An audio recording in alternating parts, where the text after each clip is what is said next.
Okay, everybody. I got a really special guest today. I'm really fortunate to be joined by a PGA Tour and Champions Tour veteran. He's got dozens of top 10 finishes on the PGA Tour. He's played in 15 major championships and eight players' championships. Skip Kendall coming to us from Orlando, Florida today. Skip, thanks, man. Thanks for joining us. Hey, it's great to be here. Thanks, Kieran. For sure, man.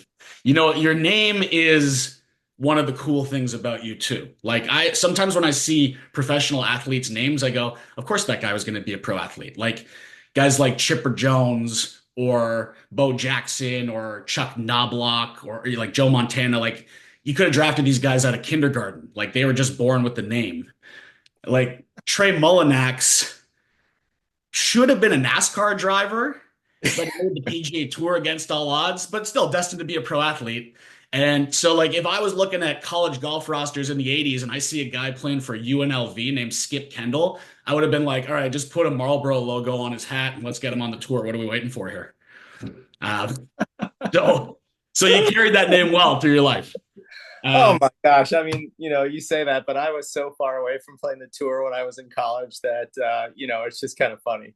yeah, well, Funny that you say that. Well, again, you're wearing a hat where you're a golf professional, and here, I hear you're supposed to be a break dancer.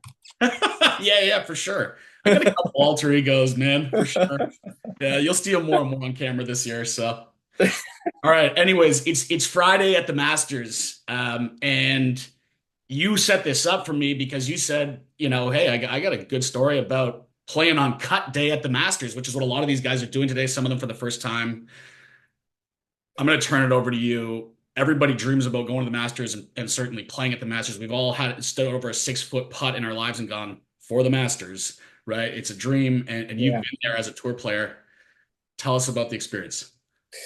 Well, first of all, I know we've been talking, in the past about, the whole week was just surreal. I can, from getting there early, then this is before drive, chip, and putt. So just Sunday alone, I mean, you know, um, I had the whole golf course to myself with my caddy. Amazing. I mean, the first time I'd ever stepped foot on the grounds. And from what I was told, there were some other players that were there. Never saw them though. Oh, I never saw them. From the moment I stepped onto the practice tee to the moment I got on the golf course, it was my caddy and we had all of Augusta National to ourselves. I mean, that was absolutely insane. Can you imagine? I mean, here I am for the first time. I'm playing Augusta, and I have it all to myself. I don't even see anybody else. I was this mean, was this like a week or two before the event?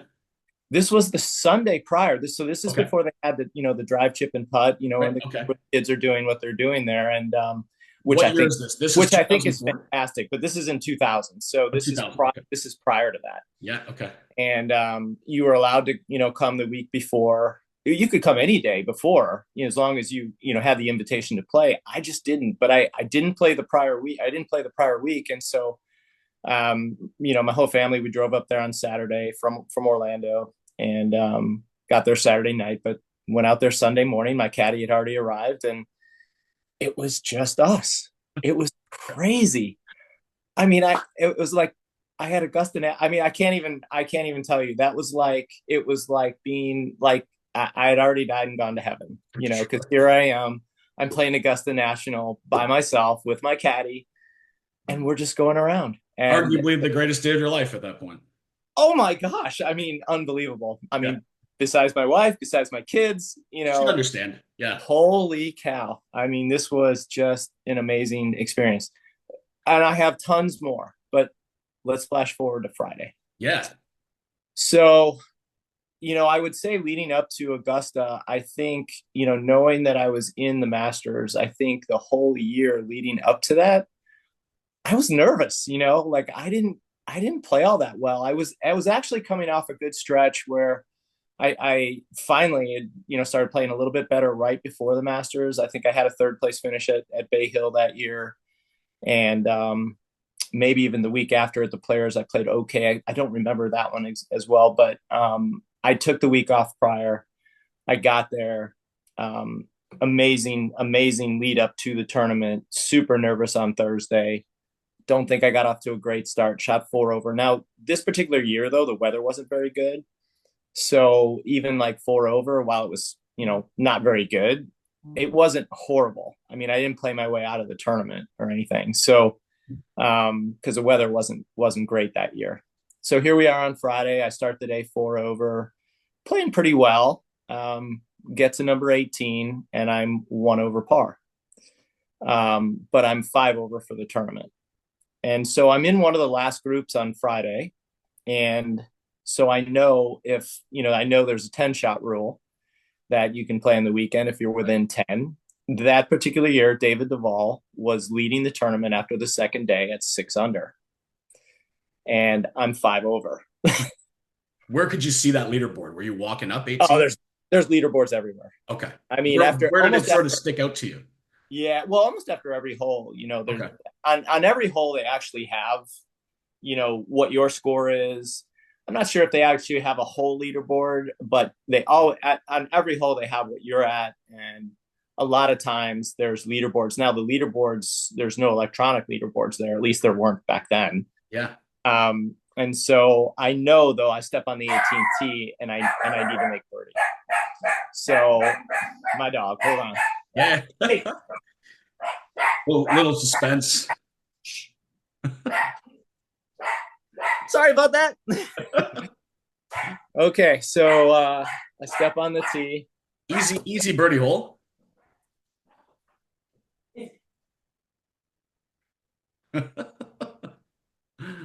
I want everyone to see who's making this loud noise. Okay. So, all right. So here I go. So I probably hit. I know I'm standing there. I need to make birdie. So I probably hit the best tee shot that I hit all week. And this is prior to them moving the tee back about, I don't know, 50 yards or whatever they did. Right. So I just hit the perfect tee shot. I hit a hard slider, got it around the corner, and I only have wedge into the green. Wow. Which for me was, I don't know. I guess I had some adrenaline flowing because I don't think I ever hit less than 6 iron into that hole. But I had, head wedge. Now it was an unusual pin placement in that the pin placement was kind of front right.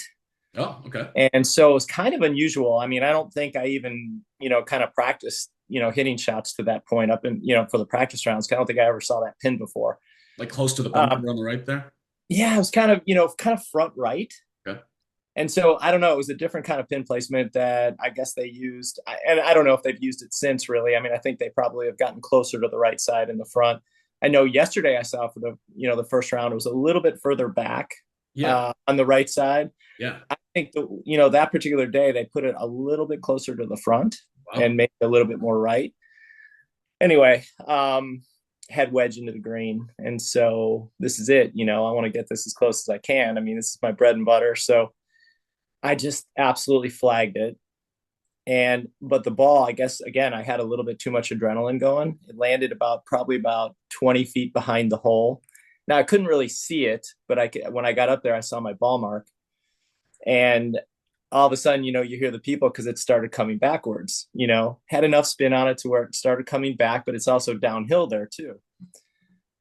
But here's the bad part. So when it started coming back, it moved to the left.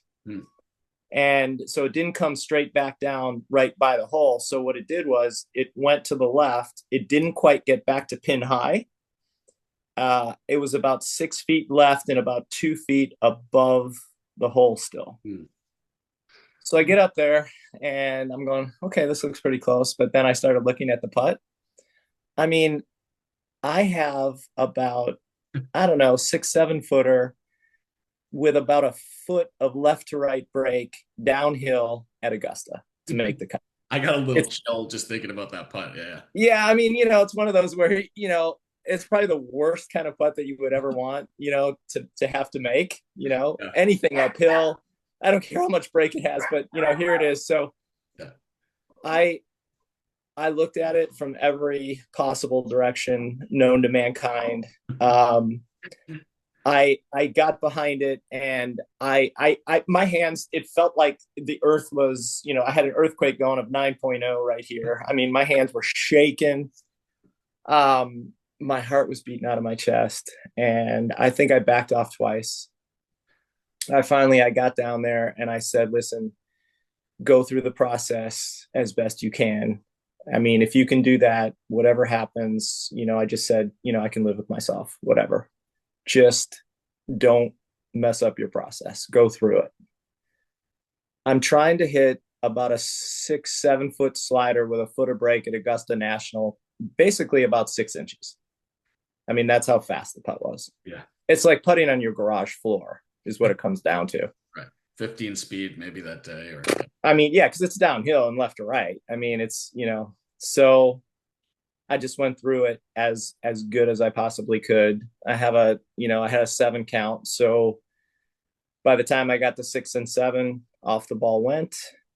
It felt like I could have had a turkey sandwich and probably a full soda before the ball got to the hole. I mean, it was like it, that is pace. Yeah. and I wanted to play the weekend so badly. This was probably the putt that I can remember the most of any putt, even putts to win or anything like that. I just here it was to play the weekend at Augusta. Somehow, the ball found the hole, Awesome. and I got to play the weekend. Now that being said, I didn't play well in the weekend at all. I pretty much messed that up, but that's okay. I mean, I was like, this is really cool, and it's something that I'll never forget.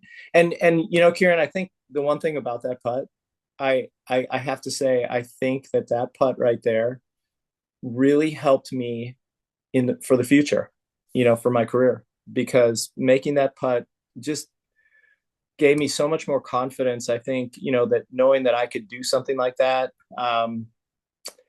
for tournaments in the future that I had where I might have made, a putt. I think that was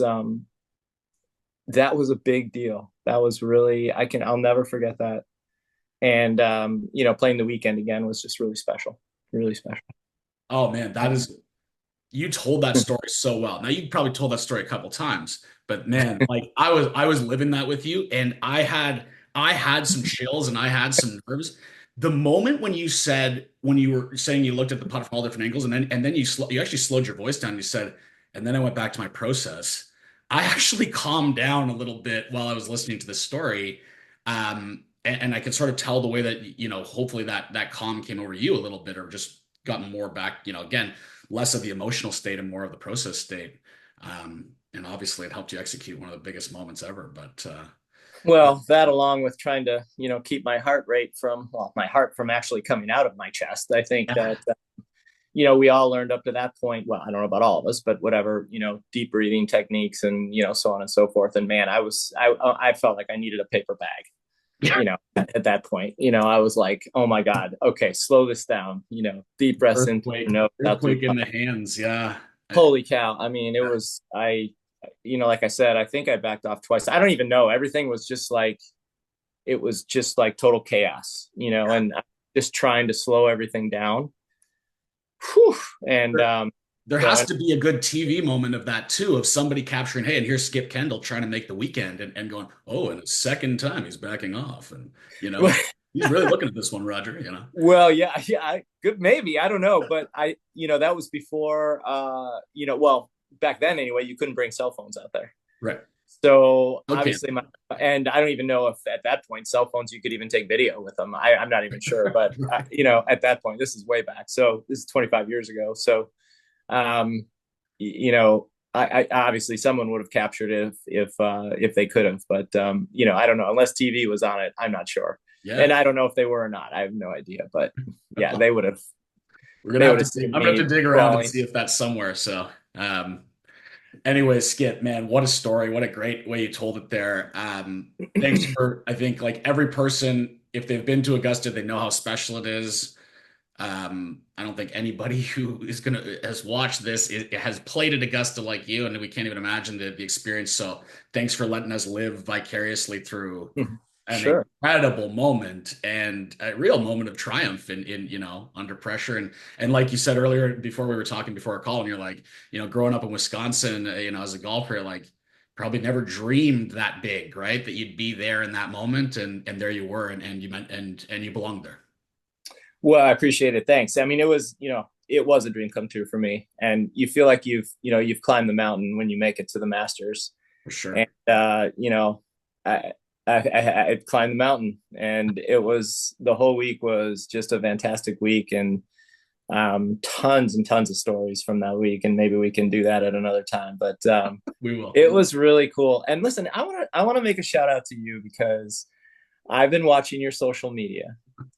And for those of you who don't know Kieran Harris, you have to give him a look because not only is your content great, but what you're doing and how you do it, it is fantastic. And Thanks. so I want anybody watching this, give him a look because I'm telling you what, it's not only is it entertaining, you're going to get great content, but it's very entertaining. So I always look forward to seeing, what you're going to do next. Thanks, man. Thanks so much. Yeah, I You got appreciate the support, and it's been great to get to know you and to do stuff like this. And yeah, I know you're in Toronto. You're in my neck of the woods in August for a really cool pro-am. So Yeah. maybe we'll put something together for everybody. Then we'll do something live and something weird. So Of course, I have no doubt we'll think of something. for sure. Anyways, man, Yeah. enjoy the Masters. Thanks for this story. And we'll talk soon. Thanks, man. All right. See you later. See you. Peace, yeah. Bye. Thanks.